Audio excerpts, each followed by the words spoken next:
Hello students, welcome to class 11th and today we are doing the new chapter that is revenue curves. After the cost, we are doing the revenue curves because in the production cost of the production and the revenue from the production both are most important things.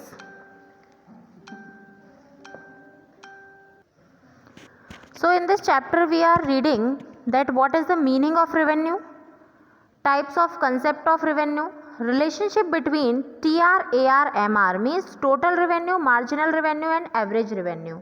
इन तीनों के बीच में relation पढ़ेंगे. This chapter is almost same as the cost which is the relationship and meaning and concept of cost, and that's like a meaning and concept of revenue and total revenue, marginal revenue, average revenue. Revenue curves under different markets का जो revenue curves हैं वो कैसे होते हैं अलग अलग type के मार्केट्स में, किस किस टाइप के रेवेन्यू कर्व्स होते हैं. We will read this also in this chapter. Difference between nature of demand curves के बीच में डिफरेंस क्या है, और टीआर और एमआर के बीच का जो एरिया है उसके अंडर में जो एरिया आता है, जैसे हमने एमसी के अंडर में जो एरिया आता है उसे टीवीसी कहते हैं, ये पढ़ा था. तो इसी के अकॉर्डिंग हम पढ़ेंगे कि एमआर के बीच में जो नीचे जो एरिया आता है उसे हम क्या कहते हैं. और डिमांड कर्व डिफरेंट मार्केट्स में, तो प्रोड्यूसर रेवेन्यू कर्व्स जो है अलग अलग मार्केट्स में वो हम पढ़ेंगे इसमें. So here we go for the meaning of revenue. What is the meaning of revenue? The revenue का मीनिंग क्या है? रेवेन्यू का मतलब जो आपको इनकम हो रही है. रेवेन्यू का अगर हम सीधे बिल्कुल सिंपल वर्ड्स में देखें तो that is called the income of from the output. जो भी आपको आउटपुट से इनकम हो रही है, या फिर हम ये कह सकते हैं कि आउटपुट से होने वाली इनकम मीन्स जब आप आउटपुट को सेल करेंगे तो उससे जो इनकम होगी उसे हम क्या कहते हैं? रेवेन्यू कहते हैं. The revenue of a firm, let's see the definition of this revenue. Revenue of a firm refers to its sales receipts और मनी रिसीप्ट्स. मीन्स आपको कितनी सेल करने पर क्या रिसीप्ट मिला, या फिर आपको कितनी मनी ऑब्टेन हुई from the sale of its output के सेल से. In other words revenue refer to money receipt, यानी कि रेवेन्यू का मीन्स क्या होता है कि आपको अपने सेल ऑफ आउटपुट से जो भी कोई एक firm in a given period of time में, किसी भी एक गिवन पीरियड ऑफ टाइम में जितने भी सेल करती है अपने प्रोडक्ट को, जो भी प्रोडक्ट उसने बनाया है, जो भी प्रोडक्शन उसने किया है उसको मार्केट में सेल करना, और उस सेल करने से जो उसको मनी मिलती है that is called revenue means income. जो भी जैसे कॉस्ट होता है उसे हम सिंपल वर्ड्स में एक्सपेंडिचर कहते हैं, ऐसे ही इनकम कहते हैं हम रेवेन्यू को इन द सिंपल वर्ड्स. तो ये है रेवेन्यू मीन्स सिंपल. अगर हम इसकी डेफिनेशन देखें that the money receipts from the output of any firm. Output से किसी भी फर्म को जितनी भी मनी रिसीप्ट होती है दैट इज कॉल्ड रेवेन्यू. ठीक है. नेक्स्ट टॉपिक है इसका टाइप्स और कंसेप्ट ऑफ द रेवेन्यू. तो how many types of revenue are there? There are three main concept of the revenue. Three main types होते हैं रेवेन्यू के. फर्स्ट जो टाइप है that is called total revenue. Total revenue का मतलब है what is the total amount of money, यानी कि आपने जब टोटल जो प्रोडक्शन है आपका उसको सेल किया तो उससे आपको टोटल अमाउंट ऑफ मनी कितना मिला. Total revenue refers to the total amount of money that a firm receive from selling a given amount of it output. कोई भी फर्म अपने आउटपुट का जो गिवन अमाउंट, अपने आउटपुट का जो भी क्वांटिटी सेल करती है उससे उसे जो भी मनी मिलती है या टोटल अमाउंट ऑफ मनी जो मिलता है उसे हम कहते हैं टोटल रेवेन्यू. टीआर इज, यानी टोटल रेवेन्यू को हम शो करेंगे टीआर से. So TR is equal to the price of the product multiply by the total number of units sold. तो टोटल रेवेन्यू कैसे आएगी? अगर हम जनरली निकाल के देखें कि कितनी इनकम हमें हो रही है तो उस टोटल रेवेन्यू को कैसे हम फाइंड आउट करेंगे कि जितना भी एवरेज जो प्राइस है, एवरेज जो भी प्राइस है उस प्राइस से जितनी क्वांटिटी हम सेल कर रहे हैं, एवरेज प्राइस को जितनी भी क्वांटिटी हम सेल कर रहे हैं उससे मल्टीप्लाई कर दीजिए. यानी कि जो प्राइस को किसी भी गुड का अगर आपने ये निकालेंगे कि उसको सेल करने से आपको कितनी मनी मिली, कितना पैसा मिला, तो उसकी जितनी भी प्राइस है, जितने रुपए में आपने एक यूनिट को सेल किया है, उसको जितनी यूनिट्स आपने सेल किए हैं उससे मल्टीप्लाई कर दीजिए. तो यहाँ पर T R is equal to P into Q. T R का जो फॉर्मूला है यानी total revenue is equal to price into output या फिर क्वांटिटी और कमोडिटी सोल्ड. फॉर एग्जाम्पल अगर हम देखें कि अगर कोई भी फर्म सेल करती है 10 यूनिट्स ऑफ अ कमोडिटी, किसी भी कमोडिटी की 10 यूनिट्स को, कोई भी फर्म किसी भी कमोडिटी की 10 यूनिट्स को अगर सेल करती है और उसमें 1 यूनिट की जो प्राइस है वो है 25 per unit, then the total revenue is equal to P into Q. Means price तो कितना हो गया 25 एंड क्वांटिटी जो सेल की है वो कितनी हो गई 10, तो 25 इंटू 10 इक्वल्स टू 250। तो यहाँ पर टोटल रेवेन्यू जो आई है हमारी वो आई है 250। अब हम बात करते हैं मार्जिनल रेवेन्यू की।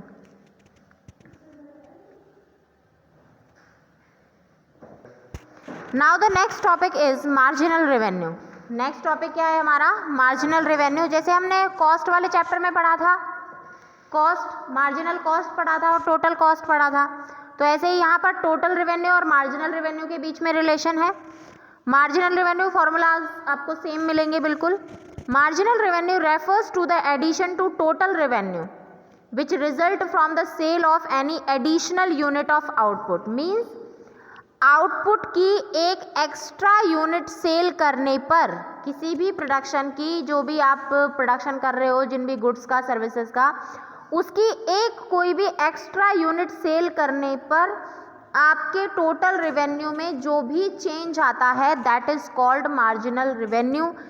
जैसे कि मार्जिनल रेवेन्यू क्या है, टोटल रेवेन्यू में हमारी एक यूनिट को इंक्रीज करने पर जो भी चेंज आया that is called marginal revenue. अगर फॉर्मूला के अकॉर्डिंग अगर हम इसको देखें तो ये देखिए MR is equal to del TR upon del Q।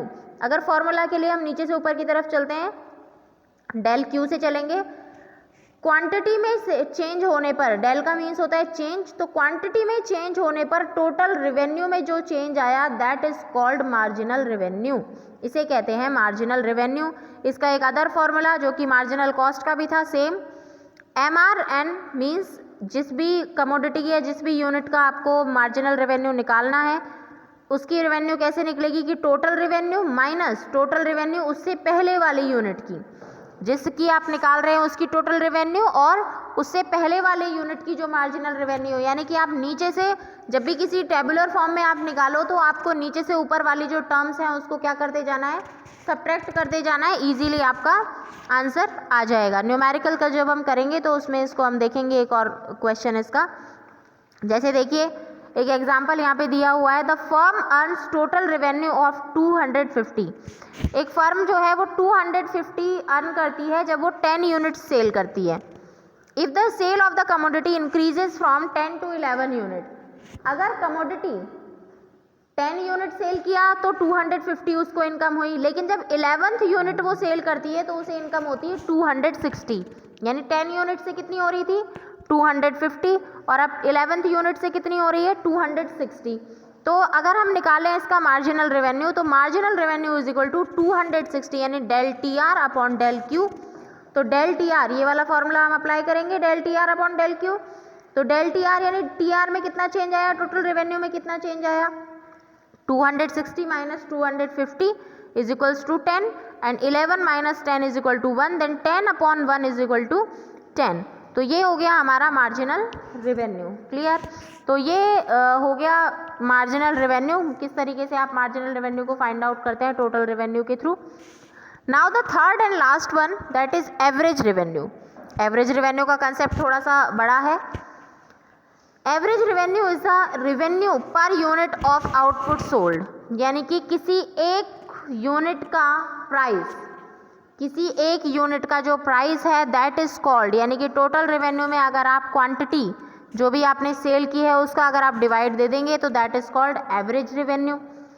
In other words average revenue is the revenue earned per unit of the product sold, यानी कि किसी एक प्रोडक्ट को सेल करने से आपको जो अर्निंग होती है, जो पैसा मिलता है that is called average revenue. या फिर इसे हम ये भी कह सकते हैं कि जितनी प्राइस है, क्योंकि एक यूनिट को अर्न करने से तो हमें वही तो प्राइस मिलेगी जो उसकी प्राइस है, तो प्राइस को भी हम एवरेज रेवेन्यू कह सकते हैं। It is equal to the total revenue divided by the number of units of the product sold, कि जितनी भी यूनिट्स सेल की हैं उससे टोटल रेवेन्यू जो मिला तो total revenue upon the number of unit sold. तो इसका एक एग्जाम्पल और फॉर्मूला देख लीजिए, AR is equal to TR upon Q। AR यानी average revenue is equal to TR upon Q हो गया। अगर TR यानी टोटल रेवेन्यू 250 है और 10 यूनिट्स को सेल करने से आती है तो AR विल बी 225। तो AR यानी एवरेज रेवेन्यू जो होगी हमारी वो क्या होगी ₹25 यानी total revenue is equal to 250 upon में 10 क्वांटिटी हमने 10 यूनिट सेल की है तो 250 अपॉन 10 ये क्या हो गया हमारा average revenue.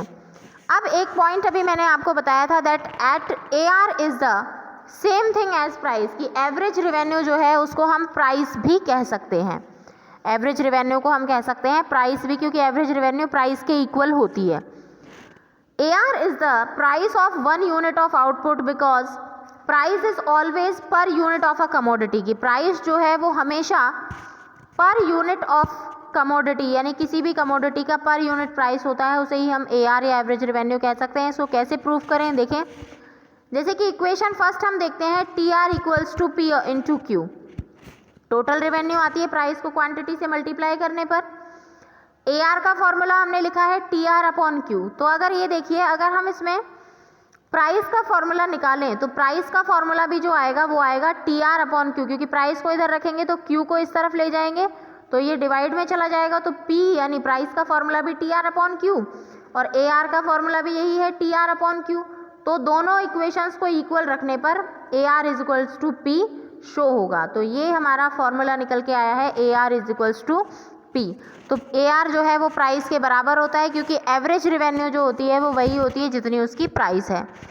AR curve equal to demand curve और AR कर्व जो है उसे इक्वल टू डिमांड कर्व माना जाता है। AR का मतलब होता है revenue received by the firm from the sale of the product, वो रेवेन्यू जो कि प्रोडक्ट को सेल करने से मिलती है। Price means per unit payment made by the consumer to buy the product, कि जो भी प्राइस कंज्यूमर को सेल करने से मिले क्योंकि कंज्यूमर उतना ही तो सेल करेगा। प्राइस का मतलब क्या है पर यूनिट पेमेंट, कि कितने उसने डिमांड किया कंज्यूमर ने उस यूनिट पर कितना डिमांड किया।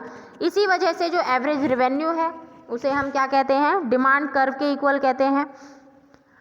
Average revenue for the sellers point of view, average revenue जो है वो सेलर पॉइंट ऑफ व्यू से अगर हम देखें तो वो किसके इक्वल होती है प्राइस के इक्वल, लेकिन अगर कंज्यूमर के पॉइंट ऑफ व्यू से देखें तो वो डिमांड के इक्वल होती है। देयरफॉर इसी वजह से AR और प्राइस एक ही चीज़ है और AR और डिमांड कर्व ये भी एक ही चीज़ है प्रोड्यूसर्स के लिए।